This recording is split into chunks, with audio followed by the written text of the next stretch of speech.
The wait is over. O-Line U has a new man in charge, and he goes by the name of Joe Rudolph. In today's episode, I'm going to be joined by Mike McDaniel of Sports Illustrated to tell you everything you need to know about the man who will be tasked with filling the shoes of Harry Hiestand and lead one of the nation's top offensive line units in 2023 and beyond. All that and more coming up next on Locked On Irish.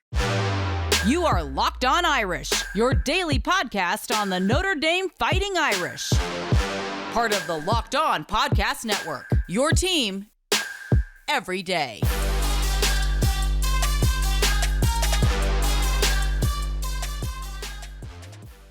Thank you for making this your first listen today and every day. It's free and available wherever you get your podcast. Plus, you can watch a show on YouTube as well. When I started recording yesterday, I had 0 subscribers on YouTube. We've made a little progress on that front so far after just one day, but we've still got a long way to go. So please head over to YouTube now if you're not there already. Like the video below and subscribe to the channel. Plus, you can give us a follow on Twitter at Locked On Irish or on Instagram at Locked On Irish Pod. My name is Tyler Wojak, and I'm the host. I graduated from Notre Dame in 2018. I've been podcasting about the football team since 2020, and I'm also a producer for College Football Talent at Fox Sports headquarters in Los Angeles. In case you missed it, Tom Loy of 24/7 Sports and Irish Illustrated broke the news on Monday morning that Notre Dame is expected to name former Virginia Tech offensive line coach and run game coordinator Joe Rudolph as its next offensive line coach. Oddly enough, Rudolph had not yet done his formal interview by the time the report came out. That's expected to happen today on Tuesday and will likely include some of the higher-ups at Notre Dame before they make things officially official. And you know how Notre Dame is when it comes to this stuff. I swear they take forever before they can make an official announcement when it comes to hiring assistants. But I do think this will happen in short order. But considering Rudolph has already announced that he's leaving Virginia Tech and Hokies head coach Brent Pry has already sent Rudolph a farewell message on Twitter, wishing him well at Notre Dame, we're going to treat it like it's official here on this podcast. Rudolph only spent one season at Virginia Tech after serving as the associate head coach and offensive line coach at Wisconsin for the previous 7 years. While at Wisconsin, Rudolph coached 5 first-team All-Americans, and in 2017, his unit finished as a semifinalist for the Joe Moore Award presented to the nation's top offensive line unit.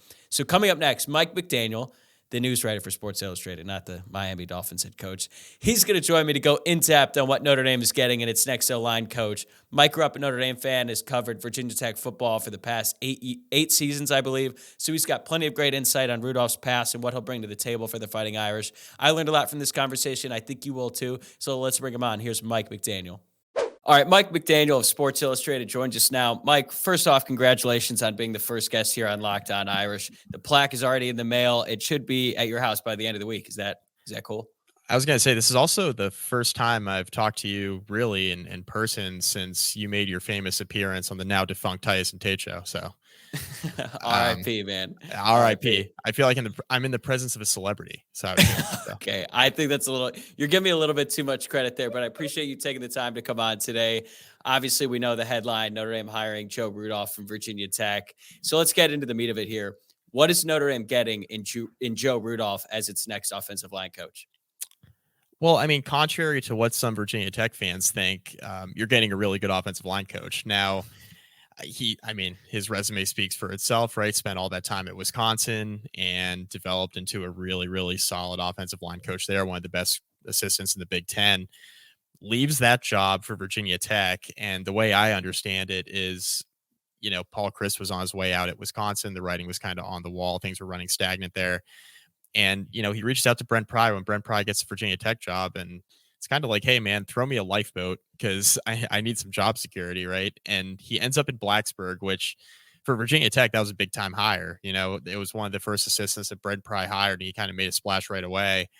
And kind of bringing Rudolph in, it was like, all right, Virginia Tech's a little bit more serious about their football program now, which hadn't been the case really in better part of a decade. So that was a big deal for Virginia Tech. And then the offensive line really struggled this year. So, the honeymoon period was over for Joe Rudolph.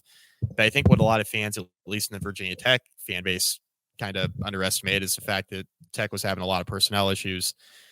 And I think now you take Rudolph and he leaves, Blacksburg to go to South Bend. I think he's going to be dealing with obviously much better personnel. Notre Dame historically has had some really good offensive linemen. They obviously recruit at a much higher level than Virginia Tech. So I think he's going to have a little bit more to work with. So I think what Notre Dame fans should expect is you're getting a really good offensive line coach with a great reputation. And I don't think Marcus Freeman would have hired him if he didn't have the kind of reputation that he has. Yeah, so let's talk about his time at Virginia Tech, because I did see some fans who are kind of like good riddance because of the fact that his unit just wasn't really impressive last year, but he has the pedigree. It was a big deal, like you said, when he came over to Virginia Tech in the first place. So I actually remember watching that game against NC State. I think Virginia Tech had I think it was 10 false starts, which Yeah. it's not great. It's not necessarily a great reflection of the offensive line coach, but that's not necessarily all on the coach. A lot of that has to do with the players. So I think it's fair to ask, though, what went wrong for Rudolph's group at Virginia Tech in 2022? Was it just lack of talent? I mean, I think lack of talent was a big part of it. Now, I mean, the coaching staff would be like, all right, we can't make too many excuses. At least that's what they say publicly. But I mean, realistically, Pry and his staff, when they got to Blacksburg, kind of knew what they were walking into. It was a situation where Fuente hadn't recruited well, especially on the offensive line. And the offensive linemen that, did play a significant role, they had all moved on by the time Pry got to Blacksburg. So, I mean, you think of like Christian Darrisaw, for example, obviously a really good offensive lineman now for the Vikings. He wasn't in Blacksburg anymore when Brett Pry got there, right? So, Tech is really trying to replace some key pieces up front, when Pry got to Blacksburg, and, Rudolph has, a couple young guys on the offensive line, couple of veterans, but the veterans were kind of in new roles. They hadn't really started a significant period of time with, the exception of Silas Janzi, who, had kind of an up and down year.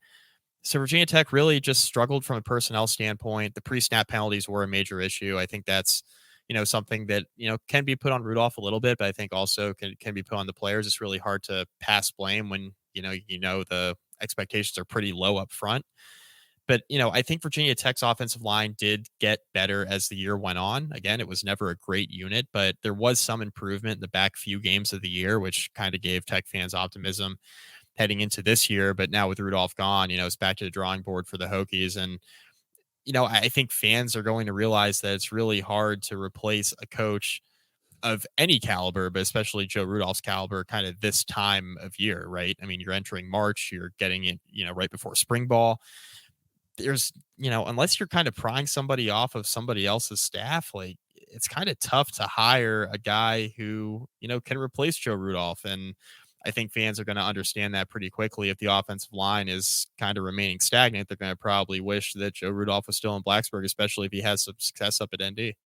We'll be right back with Mike McDaniel, but I wanted to take this opportunity to tell you about Built Bar. If you're looking for a delicious treat but don't want all of the fat and calories, then you got to try a Built Bar. We're all trying to eat a little healthier, but don't always want to sacrifice taste. With Built, healthy is actually tasty. Seriously, they're so delicious, you won't think they're good for you. What makes Built Bar so good? Well, for starters, they're covered in 100% real chocolate and come in unbelievable flavors like churro, peanut butter brownie, coconut almond, cookies and cream, and so much more. I just tried the cookies and cream flavor for the first time, and it was awesome. These bars taste like candy, but only have 130 calories and 4 grams of sugar with a whopping 17 grams of protein. Go to BuiltBar.com and use promo code LOCKEDON15, and you'll get 15% off your next order. And by the way, you don't need to wait around to get a box either. Now you can get them at your local Walmart or Sam's Club. So head to your nearest Walmart or Sam's Club, walk to the pharmacy section, grab yourself a box of Built Bars, and you'll thank me later. Yeah, it's funny you mentioned the false start penalties and how we distribute blame from player to coach, because one player at Notre Dame who was extremely talented was Liam Eichenberg, but he struggled with pre-snap penalties throughout his career. Now, I still think he's a great player, but it was just something that he dealt with. I think it's a player-to-player thing, but obviously some of that does fall on the coach. Now, one thing we know is that talent won't be an issue in the group he inherits once he gets to South Bend, because Notre Dame is returning a first-team All-American at left tackle in Joe Alt. I think a future NFL starter at right tackle and Blake Fisher. Zeke Correll is a fifth-year senior at center. I thought he was really impressive at the end of last season. So what do you think are realistic expectations for his group in year one under Rudolph? I mean, much higher. I mean, the personnel speaks for itself, right? I mean, I think the expectations are much higher than they were at Virginia Tech. Now, what I will say is if you kind of see those pre-snap penalties crop up again, you're going to kind of be scratching your head wondering, all right, is this more of a Joe Rudolph problem now? If you're seeing it kind of at two different places, right? And you're seeing it kind of successive year over year. But the one thing I will say is, Notre Dame's got the personnel. Virginia Tech doesn't have anybody of that caliber up front, right? And they've had like a lineman here or there, but they haven't had Notre Dame success of putting guys in the pros up front. And I think that's where Joe Rudolph is really going to kind of enjoy kind of getting in the weeds in year one up in South Bend with Marcus Freeman, because he's going to be in a situation where it's like, oh my God, I have actual linemen here that are like fourth and fifth year guys who have been around, have seen stuff, have played big time games, right? You didn't have a lot of that at Virginia Tech when he got there with Brent Pry. So, entering year two with Freeman, year one for Rudolph, I think he'll be much more comfortable. Plus, he's back in kind of Big Ten country, right? He's back in the Midwest where he's used to recruiting. I think that's going to be significant and pay dividends for Notre Dame in that department as well. Yeah, and I think some Notre Dame fans are also looking at that year at Virginia Tech like, well, what happened there? But that doesn't, like, one season doesn't wipe away 7 years of great work at Wisconsin. You know what I mean? I agree. I totally agree. The fan base, it'll be interesting to see how Notre Dame fans kind of react to, maybe if there were some early struggles, for example, next season up front. It'll be interesting to see how the fan base reacts to South Bend, because I know how Notre Dame fans are. I grew up a Notre Dame fan, obviously. I know how the fan base is. I think that they'll be quick to judge Joe Rudolph, and they'll be like, this is what we get for picking him off of a 3-win team in Blacksburg. And I just don't think that's necessarily fair, No, it's not fair. But luckily for Joe is he's kind of got Jared Parker. He's already assumed the role of a would-be punching bag if things don't go well. Now, I think Jared Parker's going to do really well in his first season. A large part of that has to do with the fact that he has Sam Hartman at quarterback. But It's interesting how we talk about assistant coaches, right? Because you could just look at the results in any of this stuff and be like, oh, this team did well, good assistants. This team did poorly, bad assistants. And it's really hard for us as fans and also as people who talk about the sport, because we have the benefit of hindsight, right? We can look at the results, but we don't know what's going on every day in practice and what's going on behind the scenes. So that's what I want to get to next with Rudolph here, because I'm curious, like, based on what you've heard about his time at Virginia Tech, let's put the results aside. As a person, what's he like? What is Notre Dame getting? Because Notre Dame has a pretty unique culture in the football program as a whole, but especially that offensive line room. So how do you think he'll fit in with the culture of Notre Dame, specifically in that room? I think the culture in the offensive line room at Notre Dame is kind of a similar culture that Pry wants to build in Blacksburg, like hard-nosed, grinding. We're going to be the hardest working group on the field. Like, Pry wants that kind of attitude at Virginia Tech again, kind of that lunch pail mentality is what they call it in Blacksburg, the Frank Beamer, Bud Foster. I remember that. Yeah. Oh yeah. That's kind of what Pry wants, right? And Joe Rudolph, I think, was a guy who, coaches guys in the trenches who are going to do just that. And I think that's why he'll be a great fit at Notre Dame. Very similar attitude. It's very Big Ten, right? And I know Notre Dame hate the thought of being in a conference, but it's very like Big Ten ground and pound football. Like, that's what Pry wants to do with the offense in Blacksburg. He wants to run like a Big Ten system where it's like kind of like Penn State, where they spread out a little bit, but they don't mind like lining up and just pounding it with 11 personnel. I think that's the attitude, right? That Joe Rudolph has, tried to instill at Virginia Tech and definitely instilled in Wisconsin. We kind of look at what the Wisconsin offenses look like. And if you think about how Tommy Rees ran his system, we'll see what Parker does, right, moving forward. But how Tommy Rees ran his system, where he was like, I'm perfectly content run the ball 35 times a game. Joe Rudolph would welcome that, I think, as the offensive line coach, because that's kind of what he was used to at Wisconsin. I think that's what they were trying to build at Virginia Tech. So I think he's a really good cultural fit. I think he'll be great in the locker room. From everything I understand, all the guys really like being coached by him. He's a guy who brings it every day. I think culture-wise, I think it's a home run hire, right? And I think from an experience standpoint, there are very few assistants in college football on the offensive line that have the pedigree that Joe Rudolph has. So, I mean, I think it's one of the top 2 or 3 offensive line coaches in the country, in my opinion. And I think him showing up to South Bend, I think it'll be it's a big hire for Marcus Freeman, in my opinion. In offseason, that's been a little bit rocky, obviously. It has been. It's somewhat of a turbulent offseason. Some of it might have been overblown, but it's interesting you mentioned Marcus Freeman and the connection there, because Rudolph and Freeman actually crossed paths way back at Ohio State when Freeman was actually still playing. He was a linebacker and Rudolph was a GA, and then he became a strength coordinator for the Buckeyes. Freeman has built a staff that he's pretty familiar with, especially after the promotion of Jared Parker to offensive coordinator, the hire of Gino Gaduli to be the quarterback's coach, even though that hasn't been made official yet. I don't know what's taken them so long. And now you have Rudolph. So Freeman's pretty familiar with all these guys. There's a pretty clear trend here. So I'd love to know what you think about it and how it might play out in the future, because I think some Notre Dame fans, when they hear about a coach who's hiring, I don't want to say his buddies, but guys that he knows and he's worked well with in the past, they get like PTSD and think about Brian Van Gorder and some of the guys that Brian Kelly hired at Notre Dame. I don't think that's the case, but I'm curious to hear how you feel about it. I'm very familiar as a Virginia Tech alum, watching Justin Fuente hire all his friends and then be too scared to fire them. So I get that from a PTSD standpoint, right? Look, I mean, I think if Freeman has the guts to move on when something's not working, I think it's fine. I don't think it's a big deal, right, to hire your buddies. Everybody's got connections in the sport. Everybody wants to bring in guys they're familiar with. That's a common thread across college football. The guys that last are the coaches who aren't afraid to make the tough decisions, right? Cut bait with a really good friend, cut bait with somebody who's been with you a long time, right? That's something that Brian Kelly did after the 4-8 year in 2016, right? He cleans house with the major coordinators, and then Notre Dame goes on a run where they win 10 games a bunch of years in a row. Virginia Tech didn't do that with Justin Fuente. He gets fired. Clemson has taken like a half step back because they did some weird stuff with offensive coordinator, right? And they kept Tony Elliott probably a year too long. Then he goes to Charlottesville at UVA. Brandon Streeter has been an assistant under Dabo at Clemson for 20 years. He's been with Dabo forever. He's been on the Clemson staff forever. He's been with Dabo since he got there at Clemson. And the question going into the offseason was, will Dabo fire his buddy? And he did, right? And he brings in Garrett Riley.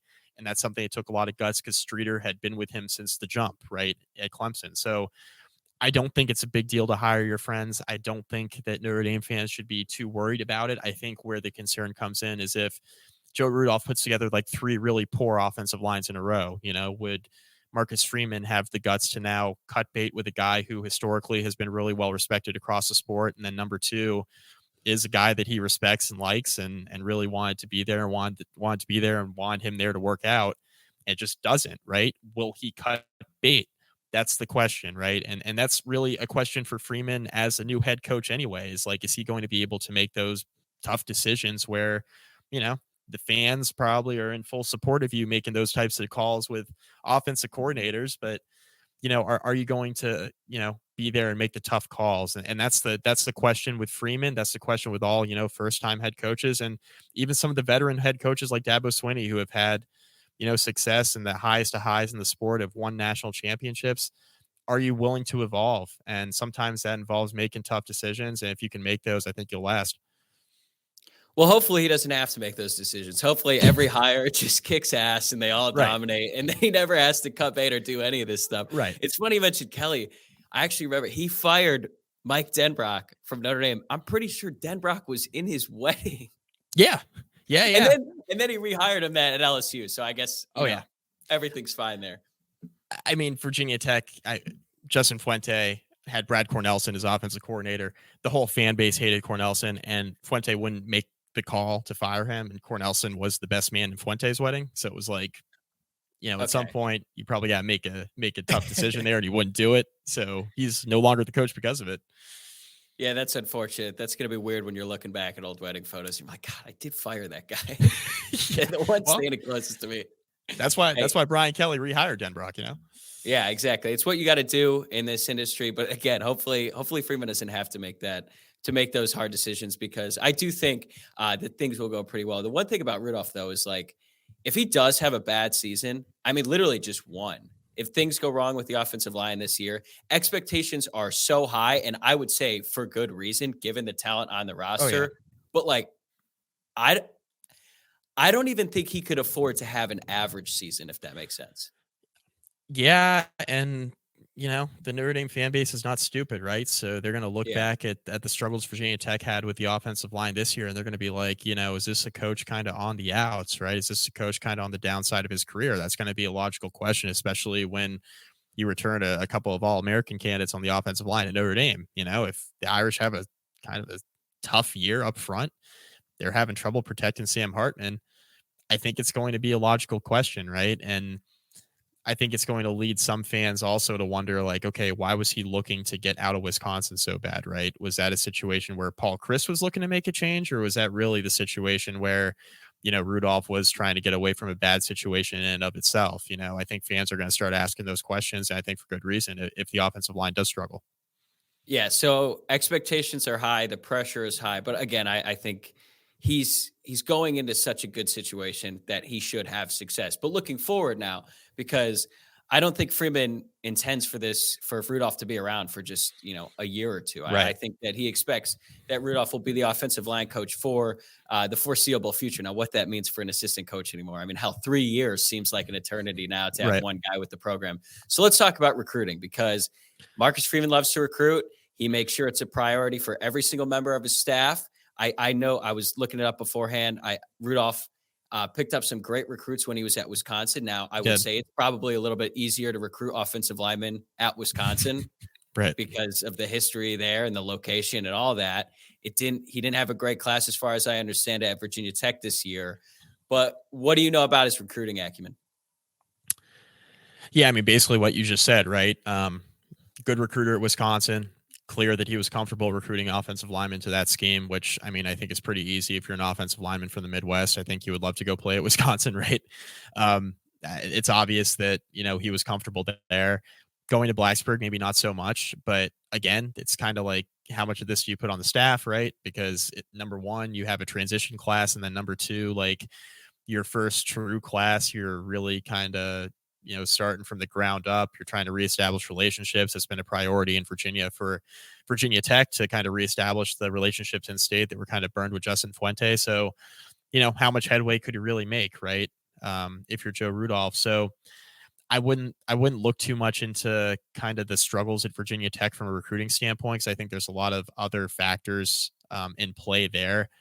But I think what Rudolph will be able to do at Notre Dame is kind of something similar to what he was able to do at Wisconsin, right? It's pretty easy to recruit offensive linemen to Notre Dame, right? I Yeah. understand that Notre Dame's got, their own set of circumstances in terms of, like, you can only recruit a certain type of athlete to get into school there, all that stuff that's always overblown. If they want an offensive lineman that's really good, they're going to get the offensive lineman, right? And I think Rudolph's going to be much more comfortable, recruiting at Notre Dame than Virginia Tech. It's just different, right? It's easier to recruit to Notre Dame when, you look up and you see how many draft picks they've had, and your sell is, hey, we put guys in the pros. It's like, okay, well, sounds good. And guys are going to sign on. And there's just a history there of success in the offensive line room at Notre Dame that's just simply not present at Virginia Tech. Again, Virginia Tech's had a couple success stories. Wyatt Teller, Christian Darrisaw, some pretty good offensive linemen have come out of Blacksburg, but not as consistently as Notre Dame, where they're putting somebody in the pros, who's playing at an extremely high level, like once every 2 or 3 years. That's not what's happening in Blacksburg. So it's just different. I think Joe Rudolph will be much more comfortable recruiting to Notre Dame than he was at Virginia Tech in his 1 year. And as far as the struggles in Blacksburg, I wouldn't kind of look too much into that or worry too much about that in terms of, like, how he can recruit and his recruiting acumen. All right, man, this has been great. Tell the people where they can find you. At Mike McDaniel SI, for better or worse, sportsillustrated.com, si.com. I'm a news writer there. So if there's a breaking news story, I'm probably writing it, or somebody on the team's writing it. So go check my stuff out there. Hokie Hangover podcast, if you're into Virginia Tech coverage, and then Basketball Conference, the ACC football podcast for ACC football stuff. Well, look at that. All those jobs, and you still managed to find 20 minutes to come on this show. Mike McDaniel, thanks for coming on, being the first guest ever on Locked On Irish. I'm honored, man. Appreciate it. That's going to do it for me today. Thanks again to Mike for joining us on the show, and thanks to you for making us your first listen today. Please remember to subscribe to the show if you're listening to the podcast, and if you're watching on YouTube, please like the video and subscribe to the channel. And don't forget to give us a follow on Twitter at Locked On Irish and on Instagram at Locked On Irish Pod. For your second listen, check out our brand new podcast, Locked On College Basketball. Experts Isaac Shade and Andy Patton bring you everything you need to know on and off the court before we get to the madness of March. Plus, hear from big-name experts, coaches, and players throughout the basketball landscape, all on Locked On College Basketball. Available on YouTube and wherever you get your podcasts. I'll see you guys tomorrow.